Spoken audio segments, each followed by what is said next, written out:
Hello, I'd like to talk about how to lead a happy life according to Buddhist philosophy and practices.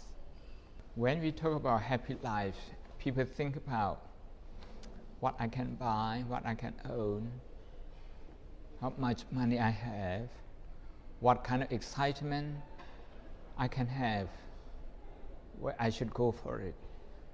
That kind of thing, people start thinking about when they think about a happy life.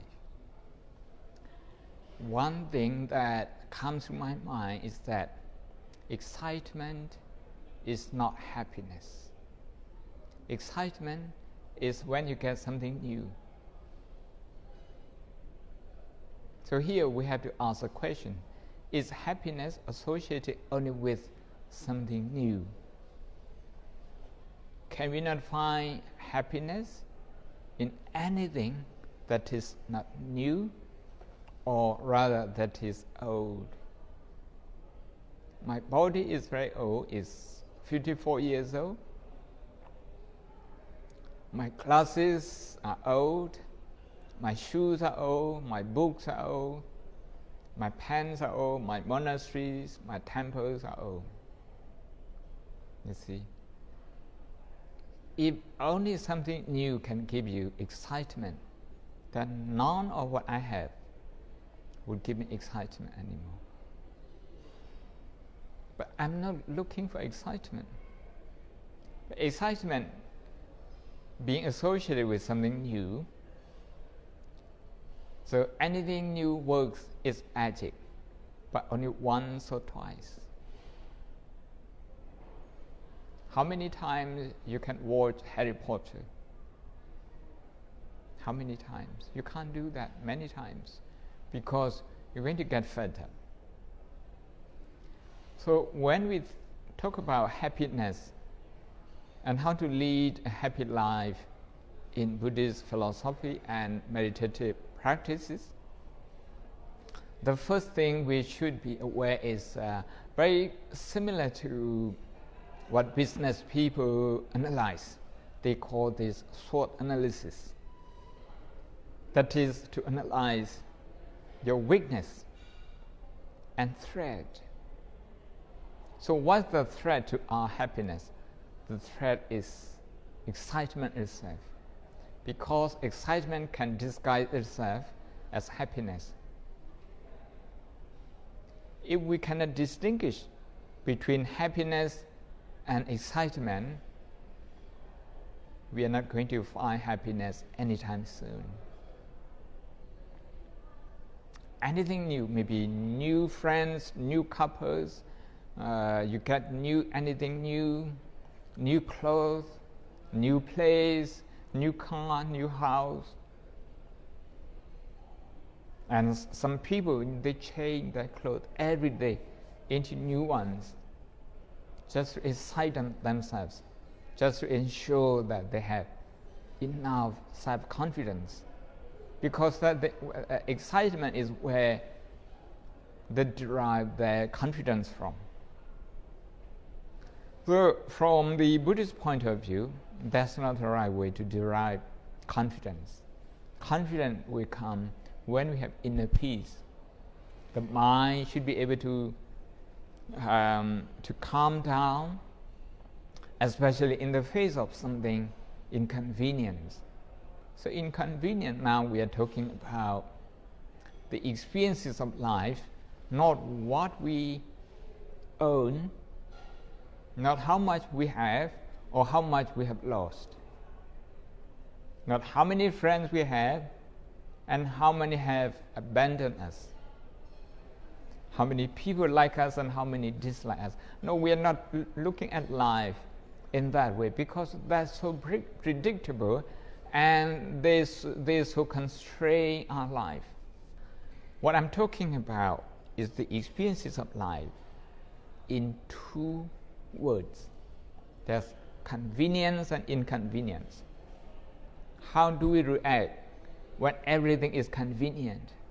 In Thai we sayความสะดวก. When everything is inconvenient, ไม่สะดวกเลย, people just complain.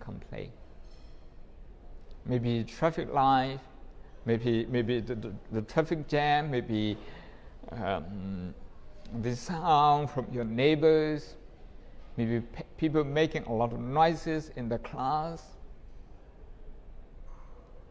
maybe people are not talking nice about your product, your performance at work, in the office. Maybe your family is not offering warm words as they used to do. So these are inconveniences in life, and we have to face them. They do exist. They do exist. So the first thing to tell ourselves, to remind ourselves on a daily basis is that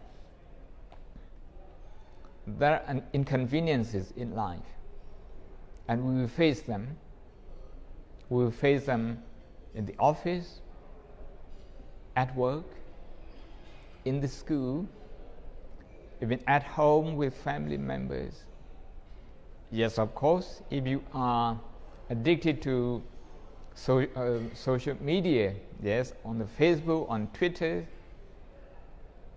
and the messages that you get through lines, through Viber, through WeChat, so everything, okay, you can break down all of them into just two: something that is convenient and something that causes discomfort. You know, people, they get up every day. For Christians, they will pray to God that may the day be free from obstacle. The same with my friends in the Islamic faith, in the Jewish faith. Actually, my Buddhist friends would do the same. They get up in the morning sometime, they bow down to the Buddha statue, they do some chanting maybe in Pali, in Thai, in their languages, and they pray that that day be free from obstacles and problems. I actually take this habit into consideration because I have done this myself. I don't think it prepares me for the worst and helps me to hope for the best. So in English we say, prepare for the worst and hope for the best. How do we prepare for the worst? To me, when we get up early in the morning, it doesn't help very much to just pray that may today be free from problems. Instead, we should remind ourselves, this is a good habit. This is a habit of mindfulness, a habit of meditative mindfulness. To remind ourselves, how do we do? We can remind ourselves that today there may be problems. I don't know which problem. I don't actually know who will cause the problem. I don't know the nature of the problem. I don't know when it will occur. I don't actually know it. But it's possible today there will be some problem. So you are actually preparing psychologically to face the day. So this is about preparing for the worst. If you look at the central Buddhist philosophy, we talk about the four truths. In Thai we call Ariya Satsi. There's four kinds of truth. Four kinds of truth. All four of them, they center around the existence of problem. Problem we call in Thai Kwam Thuk. In Pali, Tukkhaṃ. This is problem or inconvenience. The Buddha says, you get up in the morning, you tell yourself there is Tukkhaṃ, meaning there might be problem at work, at home, on the way when you commute to work, with your computer, with your instrument, with anything you work with. That can be a problem. So the first thing, if you tell yourself like this in the morning, you are quite well prepared for the day. This is just to prepare yourself. You have not started working yet. Then when you actually start working, what if you come face to face with problem?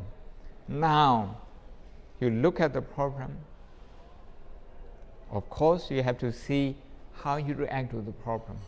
We call this reaction pattern or habitual pattern.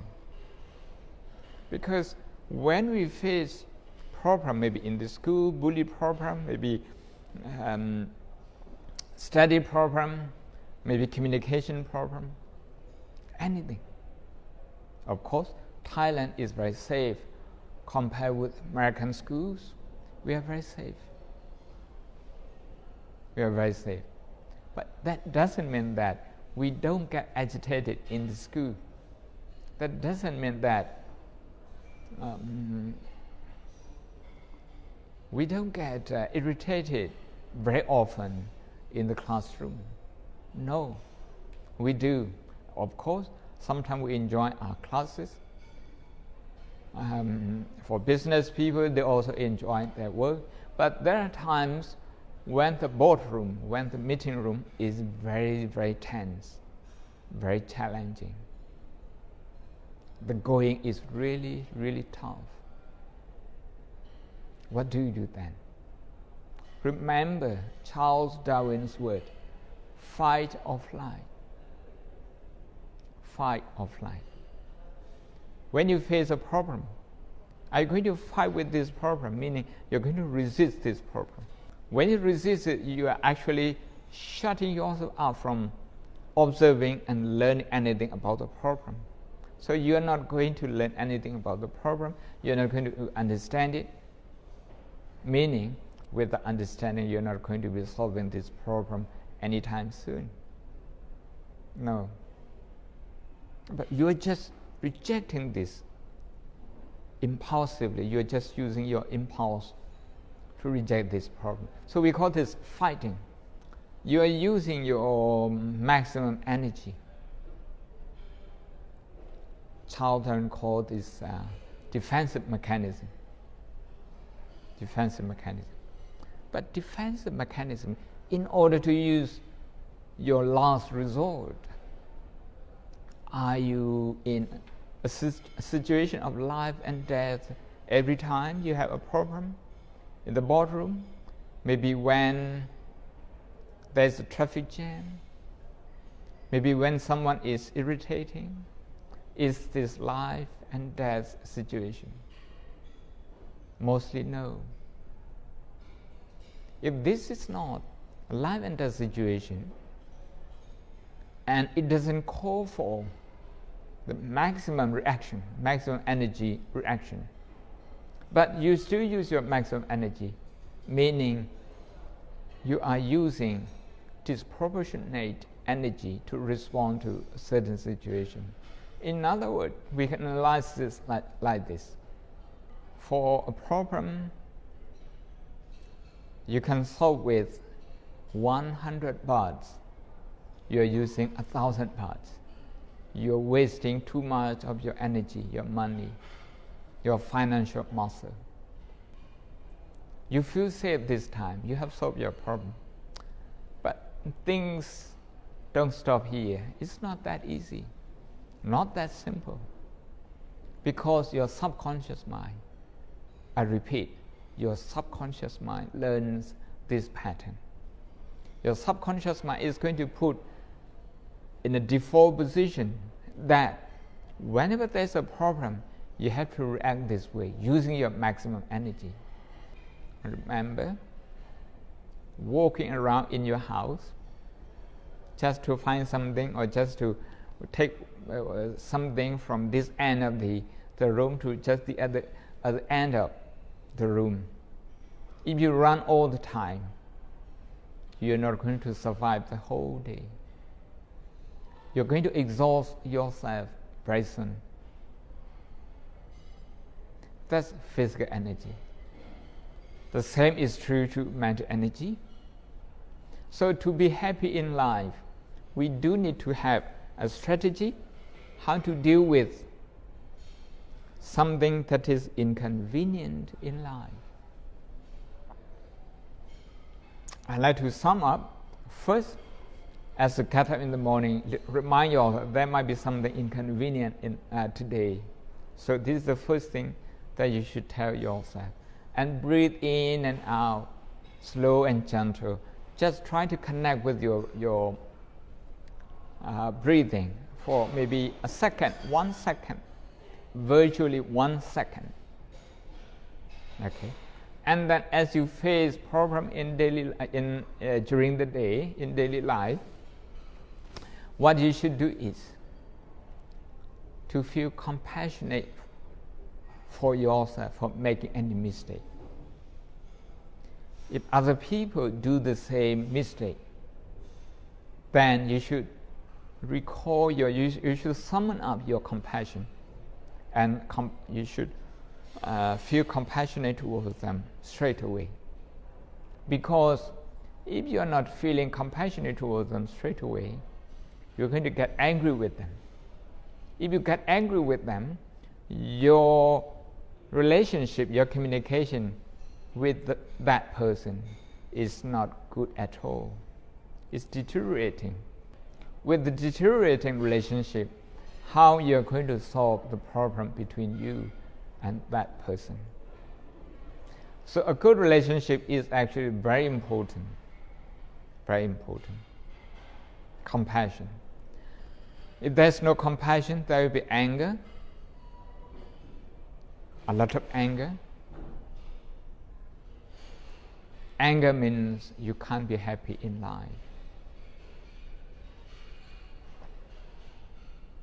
So this is how to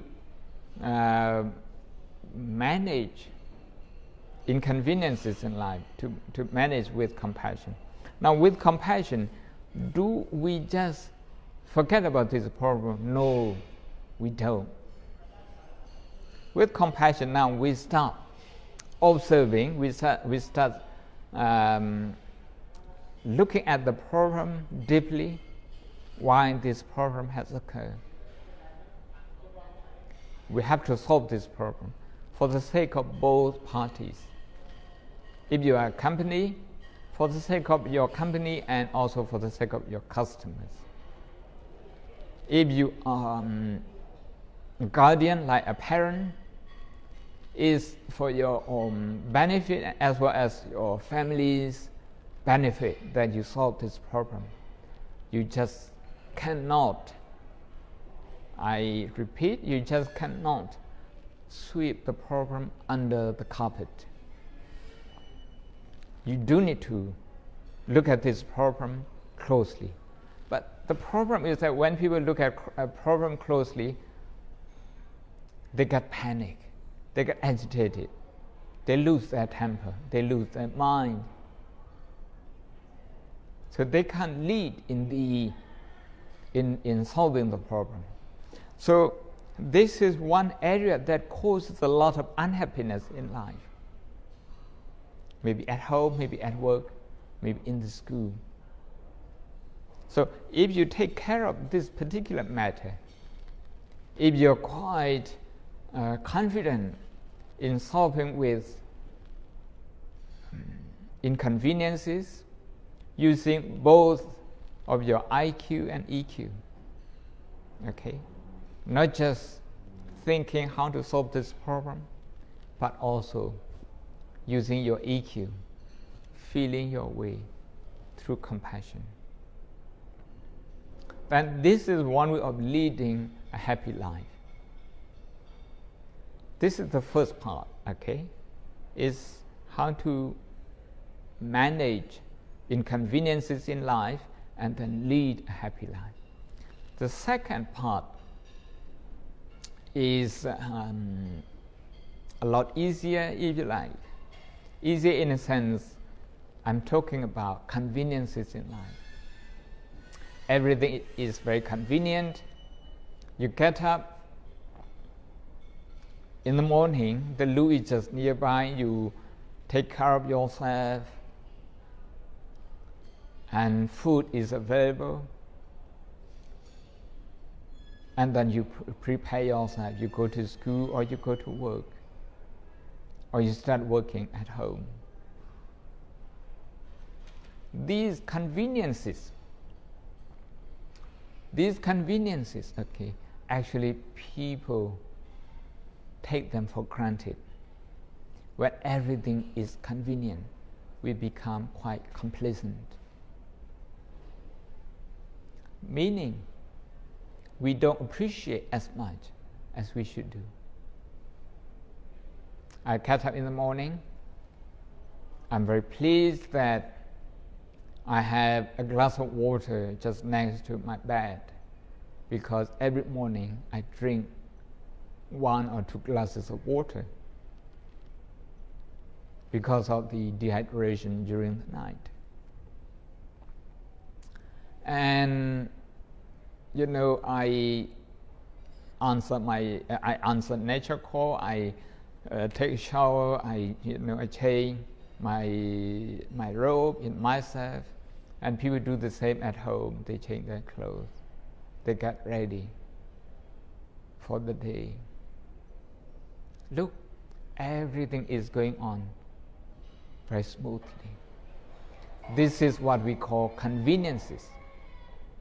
Conveniences, don't forget to appreciate them. In Thai, we call this mudita. This is to rejoice in the good thing, to rejoice in the conveniences of life. Many people complain when the bus is late.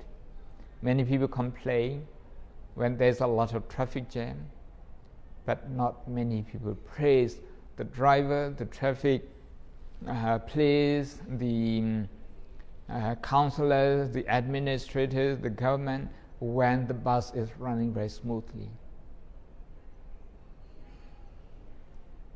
They take it as their right.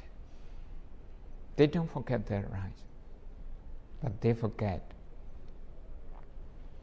that life is convenient and it doesn't stay like this forever.